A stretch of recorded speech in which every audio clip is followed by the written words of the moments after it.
Hey guys, welcome to Honey, We Need to Chat.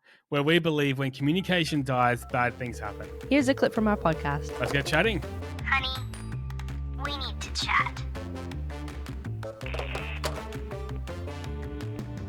All right, now mini memory lane. Share a random or nostalgic memory from your relationship. Bonus if it's funny or awkward. Now, I accidentally overheard I'm saying 2 seconds of Blair's video because I just wanted to check that the audio was okay when it came through. And I just happened to overhear him talking about, I think, this question. Unfortunately, now the only story I can think of is the one I heard him saying, and or ones in the same vein. So apologies for the repeating theme that's probably going to come out. I am not a grot. I just need to make that clear. One thing I will say, this isn't really a memory necessarily. We do not wind in front of each other. It's just neither of us have been really, those really farty kind of people. This is so gross. Or even like really loud burpers or anything like that. We just individually, before we were together, we weren't really into that. And then when we got together, we both aren't into that. So it just got reinforced in our relationship, and we don't do that most of the time in front of each other. I remember early on, just before we got married, I was at a hen's party, and there's a bunch of other women there that I knew that were also about to get married or had just gotten married. And they could not believe that we didn't fart in front of each other. They couldn't believe it. And I know it was all lighthearted and fun. I think some people were actually genuinely concerned that we wouldn't do that and that might be a red flag in a relationship. I'm here to say it's not a red flag. And I know that I can if I need to. I just don't like doing that in general. Anyway, if you think it's a red flag, that's fine. And to those that are really comfortable in front of each other, I love that for you guys. I love that for you guys, genuinely. I think it's very beautiful. It's not a lack of comfort necessarily. It's just something that we're not into. Anyway, that's my little context to it, and I'm sure this is going to resonate through his story as well, considering what I heard him quickly saying. But there's a few instances where, with that lens in mind, it's been very funny and hasn't been made a very funny memory because of kind of our culture as a couple. One of the times being when I was induced with our first, I had my contractions. It was quite intense. And so I quickly decided to go with an epidural. And so once the epidural happened, I just could not stop farting. I was like, oh, I'm farting. I was on the hospital bed and I was just farting. And it was because I physically didn't feel like I had much control of my muscles on the lower half of my body because of the epidural. And there was just a lot of gas and stuff going on in my stomach. And so I was just sitting there with Blair and our student midwife and all the other midwives that were coming in, doctors that were coming in, and I just had to kind of laugh about it because, I couldn't hold that in. So there's that. There's a few other stories. I'm sure Blair will be sharing one of them. Another thing, actually, another memory on that day where we were in the hospital having our son, our first child, I was addicted to the gas. The gas was my lifeline. I loved it so much. I've never, ever done anything that has made me feel like the gas has made me feel. I'll just put it that way. And so when I was on the gas, partially because of the pain relief it gave me, but also just the trip that it gave me, I was living my best life. And then I was very scared about the idea of getting an epidural. So when I did agree to it, I demanded that I be allowed to continue sucking on that gas while they did it.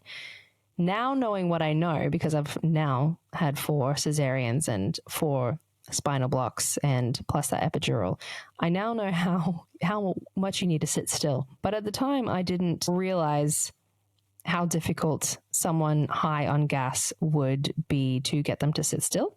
And so poor Blair was sitting there holding me as still as he possibly could as this lady was giving me the epidural. And I just was off in la la land. And in my mind, I literally was picturing this. There was this little tubby doctor cartoon person that had bounced into my little cartoon world and was this like cranky little doctor giving me an epidural. And I was off with the fairies, but Blair was having to hold my back very, very still while they put this into my spine. So that was also funny because I wasn't just like feeling good. I was having full on stories playing out in my mind of these little cartoon characters, and I didn't have to read the consequences of it. He did. So he was there holding me and keeping me safe. Thank you again, babe. Another thing I'm appreciative of. Mini memory lane. Share a random or nostalgic memory from your relationship. Bonus if it's funny or awkward. I remember early on when Amy and I were saying that, and Amy, feel free to cut this out if this is too embarrassing for you. But I remember early on, Amy and I, we went to the drive-in movies. I think we were dating at the time. We went to the drive-in movies. Can't remember what we were watching. And anyway, we parked the car. It's a lovely, beautiful night. Like I'm falling for this girl. She's absolutely amazing. And then next minute, I realized during the movie she's falling asleep. I'm like, all right, well that's rude, but whatever. No, I didn't care. I don't remember what movie it was, so it wasn't that impactful. But she fell asleep, and I'm still watching the movie. The next minute, just out of nowhere, she just freaks out. She wakes up, freaks out, opens the door. I thought she was going to go running out the door, but she doesn't. She's just like, oh, she's just woken up all of a sudden, realized she's just freaked out. We're laughing and stuff. I'm like, oh, man, she just must have, had a weird dream and woken up and nearly ran out the door. And it wasn't until maybe years later that Amy actually told me that she farted in her sleep and she woke up, freaked out that it was going to smell bad. So she quickly wanted to open the door so it wouldn't stink out the car. It didn't. I had zero idea and I thought she just had a crazy dream. So, yeah, that's it. My wife's a farter. All right. So moving on to rapid fire mini quiz. Who is more likely? So I'm going to rapid fire through these things and say who I believe is more likely to do these things. Okay. Who is most likely to forget an anniversary? I feel like it depends. If it's an anniversary to me, like one of my marriage anniversaries, I feel like Amy's more unlikely to forget. And I feel like I've had a good track record of remembering our anniversary. If it's anything else, though, like other people's birthdays or whatever else, it's never me. I'm trash. I'm terrible at it. I can't remember things. Blair is more likely to forget an anniversary. He doesn't, mostly, but he is more likely to do that. Put systems in place because I know I'll forget. So I just have a lot of systems around things like that keep it on the top of my mind. But he is more likely to forget it, I believe. Who is more likely to cry during a movie? Blair is more likely to cry during a movie. I actually feel like I'm a little bit cold-hearted. He cried at our wedding. It was beautiful. And I didn't. He cries at the thought of a lot of things that I don't. Partially because I protect myself. So if I start to feel too emotional, sometimes I just shut that part off. And then also because, I don't know, I have a different way of empathy to him, and he feels things. I'm very emotional, but he feels things very differently to me. And so he is, I think, more likely to cry in a movie. It's a hard one. I don't know. I think most likely Amy, but it wouldn't surprise me if she says me.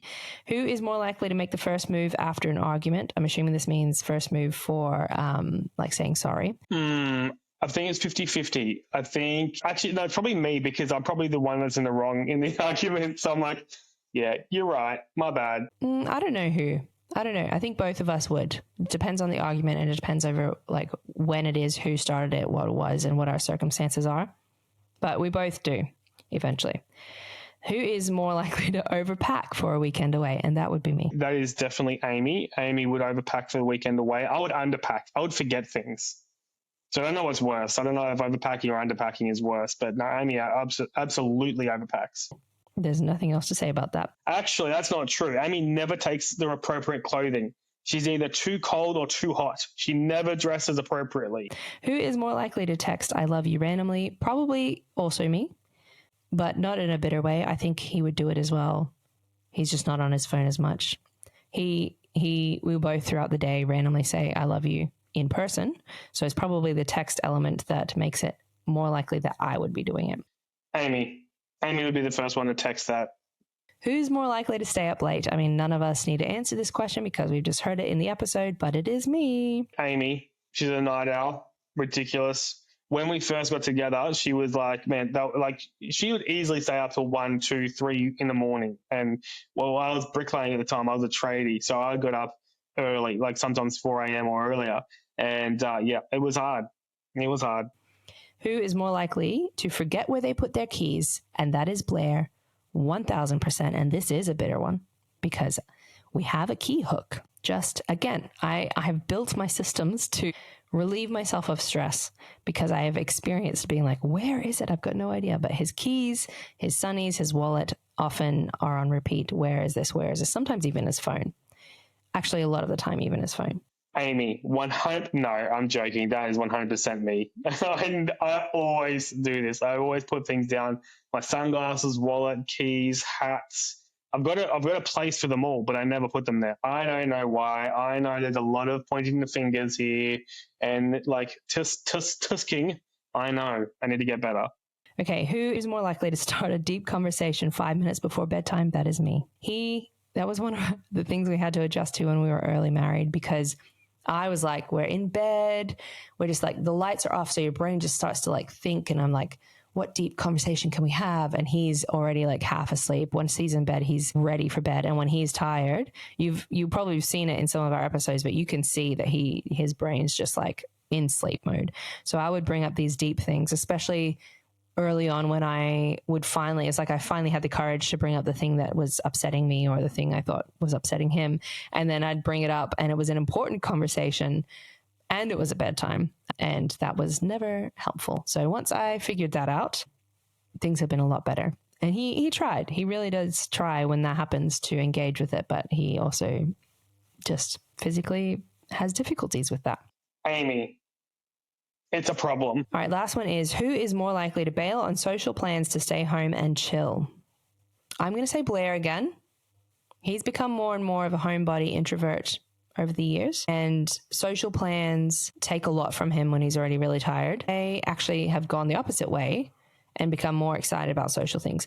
In saying that, though, there's not many times where a social plan gets canceled and I'm upset. Like, I think when you've got kids and when you're an older adult, like you're not older, but old, when you're not a young adult, you've got kids, you're working, there's these things that just mean that any free time you have is such a blessing. And I feel like that just kind of has this disclaimer over it. Anytime anything gets canceled, I'm like, you know what? That's fine. I'm just going to watch my show, or I'm going to get done the 500 things that I wanted to get done. So I think it's probably more likely to be Blair at this stage, but I think both of us are in the same boat. Look, I mean, like, we would be both on same of wanting to do that. Actually doing that, maybe me.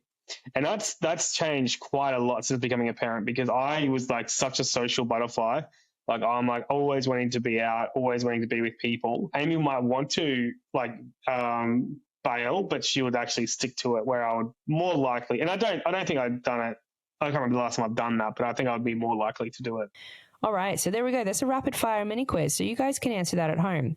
Who's more likely to forget an anniversary? Who's more likely to cry during a movie? Who is more likely to make the first move after an argument? Who's more likely to overpack for a weekend away? Who's more likely to say I love you in a text randomly?